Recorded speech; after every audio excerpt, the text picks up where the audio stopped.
ውድ ክርስቲያኖች እንኳን ደስ አላችሁ። በ2017 ዓመተ ምህረት በርካታ ከቤተክርስቲያን ውጪ የነበሩ ነፍሳትን ወደ ቤተክርስቲያን የመጨመር ስራዎችን እንሰራለን ብለን ከወንድሞች ጋር አስበን ነበረ።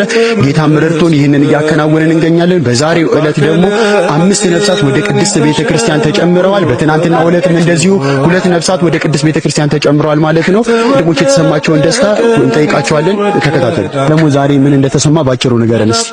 በጣም በርካታ ነፍሳት በ2017 ብዙዎች እየመጡ ነው። በተለይ እኔንም ተከትሎ ብዙ ሰዎች እየመጡ ነው ያሉት። አሁንም ደግሞ ይመጣል።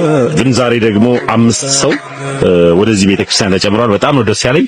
ትናንትና 2 ሰው እግዚአብሔር ይመስገን ሰዎች እየመጡ ነው። እግዚአብሔር ይመስገን። ተሙዬ እናመሰግናለን። የተወደደ ቀን የተወደደ ዓመት ወደ አባቴ መቅደስ የተመለስኩበት አምባር ቀለበትን የተሸለምኩበት የተወደደ ዓመት እኔ ነኝ ዓላማው እኔ ነኝ ሐሳቡ እኔ ነኝ ሐሳቡ አባቴ ደግ ነው የሚራራ። እናመሰግናለን። ደትሻ እንዴት ነህ? አሉ እግዚአብሔር ዛሬ ምን እንደተሰማ ባጭሩ ንገረን። ዛሬ አንድ እህታችን እንዲሁም ሌሎች 4 ወንድሞች ወደ ቤተክርስቲያን ህብረት በመጨመራቸው እጅግ በጣም ደስ ብሎኛል። ሰዎች ጌታን እያገኙ ነው፣ ወደ ክርስቶስ እየመጡ ነው። ይሄ በጣም ደስ ይላል። በቅርብም የፊታችን ደግሞ 3 ነፍሳት 1 ከእስልምና 2 ከፕሮቴስታንት ደግሞ እንዲሁ ወደ ጌታ ቤተክርስቲያን ይጨመራሉ። በጣም ደስ ይላል። በርቱ። እናመሰግናለን።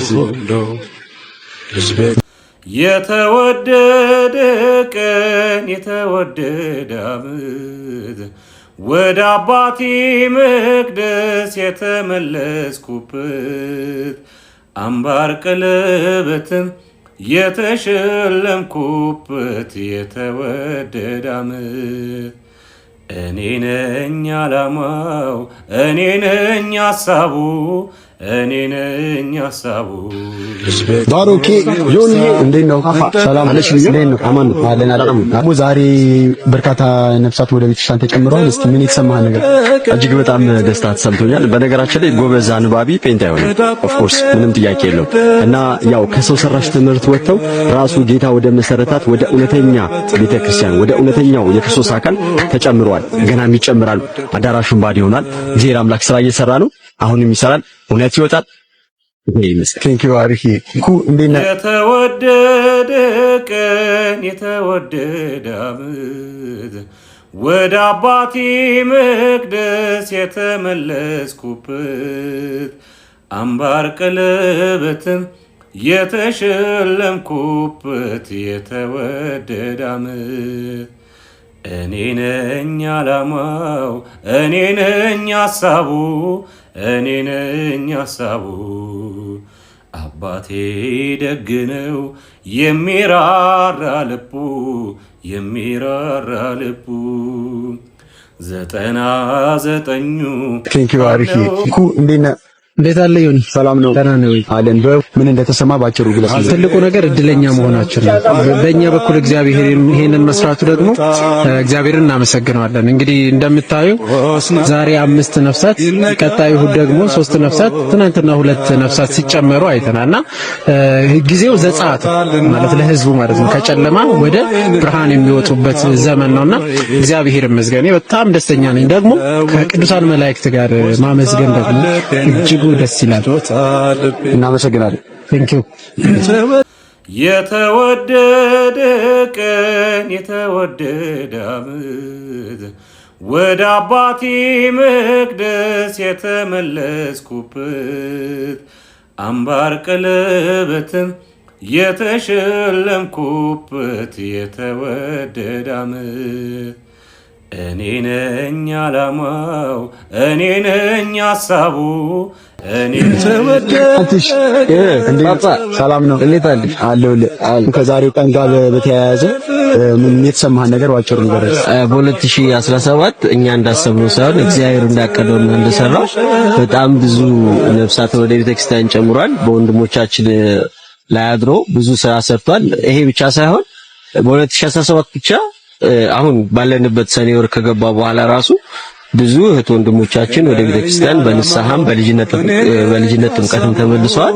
በጣም ደስ ይላል። እኔ እስከማውቀው ራሱ በዚህ ሳምንት 10 ሰዎች ወደ ቤተክርስቲያን ተጨምሮ ነው። በጣም ደስ የሚል ቀን ነው። በጣም ደስ ይላል። ዛሬ 5 ተጠምቀዋል። ትናንትና 2፣ እሁድ ደግሞ 3 ሰዎች ይጠመቃሉ። በአጠቃላይ ወደ ከ10 በላይ የሚሆኑ ደግሞ በዚህ ወር ደግሞ ይጠመቃሉ። ስለዚህ በጣም ደስ የሚል ጊዜ ነው። እናመሰግናለን። አንተ ማታውቁት ደግሞ እኔ ማውቀው እኔ ብቻ ማውቀው አንድ ሰው አለ። 10 ሞላ ማለት ነው። 10 ሞላ። እሺ እናመሰግናለን። ውድ ክርስቲያኑ የተወደደ ቀን የተወደደ ዓመት ወደ አባቴ መቅደስ የተመለስኩበት አምባር ቀለበትም የተሸለምኩበት። ሰላም እንዴት ናችሁ? ሰላም ክርስቶስ ከኔም ከናንተም ጋር ይሁን። እስቲ ትናንት የሰማሁትን አንድ መልካም ዜና ከናንተ ጋር ለማጋራት መጣውላችኋለሁ እናንተ ሰዎች። በመጀመሪያ ግን ትናንት የተጠመቀች አንድ እህታችን አለችና ሄሉዬ እንኳን እግዚአብሔር ረዳሽ፣ እንኳን ወደ ጌታ ቤተክርስቲያን ተጨመርሽ። በጣም ደስ ብሎኛል። እንኳን እግዚአብሔር ረዳሽ። አሁን ግን ልነግራችሁ የፈለኩት አንዲት እህት ሌላ እህት ነበረች። ኦኬ ከኛ ጋር ትማማሪ ነበረ ላይቭ ላይ በውስጥም ደግሞ አንዳንዴ እየመጣች የምትጠይቅ ኦኬ ኦርቶዶክስ ነበረች። ፕሮቴስታንት ሆና ለረጅም ዓመት ፕሮቴስታንት ሆና እሷ መሆኗ ብቻ ሳይሆን ደግሞ ወንድሞችና እህቶቿም ደግሞ አብረው ፕሮቴስታንት እንዲሆኑ ምክንያት የሆነች እህት ነበረች። እግዚአብሔር እርቷት እግዚአብሔር አግዟት ደግሞ ከኛ ጋርም ስትማማር የነበረች እህት ናትና በጣም ደስ ብሎኛል። ትናንትና ፎቶ ልካልኝ ነበረ። ወደ ቤተክርስቲያን ቄደር ተጠምቃ ወደ ቤተክርስቲያን ተጨምራለችና እግዚአብሔርና መስክኑ። ስለማይነገር ስጦታው እግዚአብሔር ይመስገን። በጣም ደስ የሚል ዜና ነው። እኔ በጣም ደስ ብሎኛል። ወንድሞችም እንደዛው ደስ ብሏቸዋልና እህታችን እንኳን ወደ ቤተክርስቲያን ተጨመርሽ። ይሄ ቪዲዮ እንደሚደርስሽ እርግጠኛ ነኝ። እህቶችሽና ወንድሞችሽ እንደሚከተሉ አልጠራጠርም። እሷ ኦርቶዶክስ ነች፣ እሱ ደግሞ ፕሮቴስታንት እምነት ተከታይ ናቸው። ግን ሪሌሽንሺፕ ጀምረዋል። የጀመሩት በምን መስማማት ነው? ሃይማኖትን እንደሚቀይር ነግሯት ነው የጀመሩት ሪሌሽንሺፕ። ከዛ በኋላ ምን ይፈጠራል? ብዙ ጊዜ ክር ያደርጋል አለች እና የሆነ ጊዜ ሲገናኙ አንገቱ ላይ ነው ክር የሚያደርገው እና ሲገናኙ አንገቱ ላይ ክር የለም አጣውታለች። ከዛ እጁ ላይ ነበር ክሩ እና አንገት ክር ስትለው አይ ብዙ ጊዜ ሳደርገው እንትን ሃይማኖቴን የቀየርኩ እንዳይመስልሽ ወደ አንቺ መጣው እንዳይመስልሽ ብዬ ነው አላት። ከዛን እሷም ግራ ተጋባች ምናምን።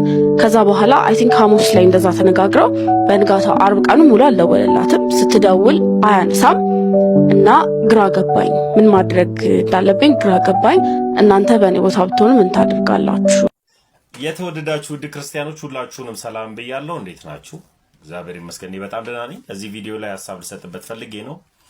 በነገራችን ላይ የምታገቡት ያመነና ያመነች መሆን መቻል አለባት። የምታገቡት በጠቅላላ ጸባዩ በጣም ጨዋ ነው። አይቅምም፣ አይጠጣም፣ አያጨስም። ግን በቃ ብርቱ የሆነ ሰው ነው። ግን ቤተክርስቲያንን እንዴት እንደሚወድ ለቅዱሳን ያለው ክብርን ብታዩ፣ አባቶችን እንዴት እንደሚያከብር ብታዩ ብትሉ ካልገባውና ገብቶት ኦርቶዶክስ ካልሆነ ብርቱ ከሚመስል መናፍቅ ደካማ የሆነ ክርስቲያን ደካማ የሆነ ኦርቶዶክስ ይሻላል። ጻፍ ቅዱስ እንደዚህ ይላል፣ እንደኔ ባታገቡ ይመረጣል፣ ነገር ግን በስጋ ምኞት ከመቃጠል ይልቅ አግቡ ይላል። መታገባትም ደግሞ እሷ ያመነች ትሆን ይላል። ስለዚህ ልናገባ የተፈቀደልን ያመነ ብቻ ነው። ያላመነ ማግባት መጽሐፍ ቅዱስ አይፈቅድልንም። ስለዚህ ብርቱ ክርስቲያን ካልሆነ ሰው ደካማ ክርስቲያንን መምረጥ እሱን ውደዱ። ያላገባችሁ ሰዎች አመሰግናለሁ።